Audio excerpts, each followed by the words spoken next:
By 1995, the 16-bit generation of consoles had brought us some incredible Castlevania games. Super Castlevania 4 had been an early showpiece for the Super Nintendo system, belting out incredible music, graphics, and gameplay that really showed the system's potential. Dracula X Rondo of Blood had been a complete masterpiece on the PC Engine, not just showing the strength of that system's abilities, but also single-handedly legitimizing the existence of CD-ROM gaming. Castlevania Bloodlines had come late to the Sega Genesis, but was no less important as its counterparts, giving the Sega faithful an incredible sounding, looking, and playing experience just for them.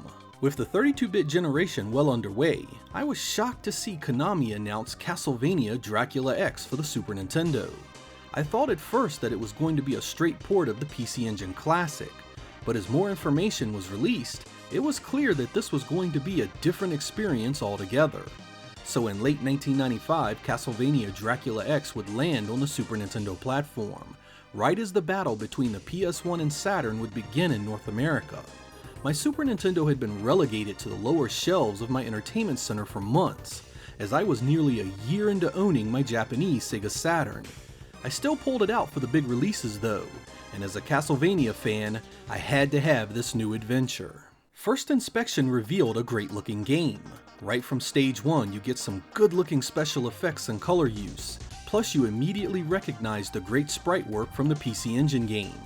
Richter and his enemies are animated perfectly, with the cartridge format having no direct impact on their movements or attacks. Background detail is mixed however, with some stages being beautifully rendered with lots of color, while some stages appear bland and with virtually nothing going on in the background. This stands in direct contrast to Super Castlevania 4 and Rondo of Blood, with those games never letting you down with the environment pizzazz.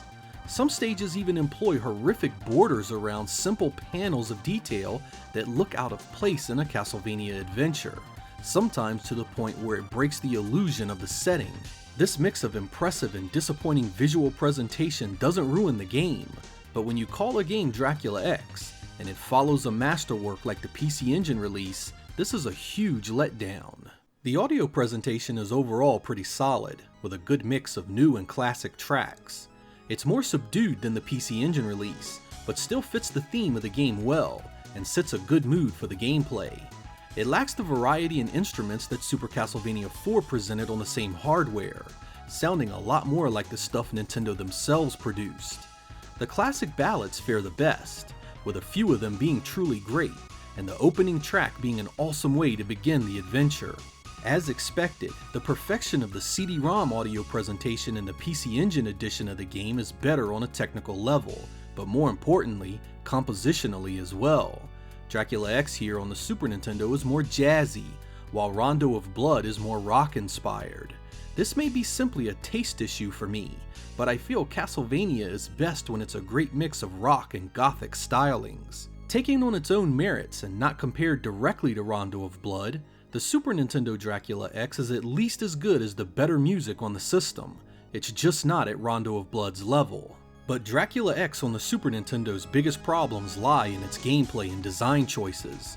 Richter controls well enough, and is nice and responsive, and he even retains many of the additions from other Castlevania adventures, such as jumping on and off stairs, the item crash, the backflip, and being able to pick back up dropped sub-weapons. This is good enough to make Dracula X a solid playing adventure, but some design choices from here really impact the overall quality of the game.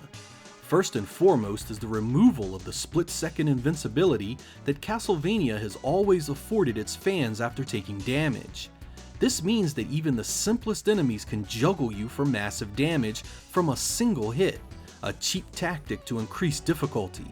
And speaking of cheap tactics, the overuse of bats and Medusa heads in the game is a complete cop-out to a well-designed stage. Nearly every area has multiple sections where this happens, endless flying enemies put in areas where jumping is required. Castlevania has always used this tactic to varying degrees, but its over-reliance here to artificially increase difficulty is just too much. Normal enemy placement can also be ridiculously cheap, often coming around stairs, and without the right sub-weapon, it means mandatory damage just to get by. The most damning thing about Dracula X is the utter ridiculous Dracula fight at the end, however. This battle is tedious, overly long, cheap, and above all, the exact opposite of what a good Dracula battle should be. You basically sit around for long stretches of time while Dracula teleports around the stage laughing at you, hoping that he comes close enough to score a hit. This goes on for minutes, and even once you get good at beating him, you basically are at the mercy of having to wait to fight it out. Getting impatient and becoming overly aggressive often means taking a whole death. It's the worst end battle of the 16-bit Castlevania games by quite a stretch. Additions that made the PC Engine version great are also changed or missing in this release. The multipath gameplay has been severely truncated here, now with less alternative routes, as well as less characters to save.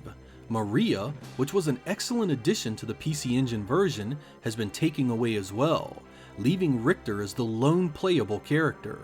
This was a step back since the prior two 16-bit adventures had featured more than one playable character. If it seems like I'm hating on Dracula X for the Super Nintendo, I'd like to assure you that I really do feel that this is a very decent game. It plays well, sounds good, and has areas where the graphics really shine. Compared to other action platformers on the Super Nintendo, it holds up quite well.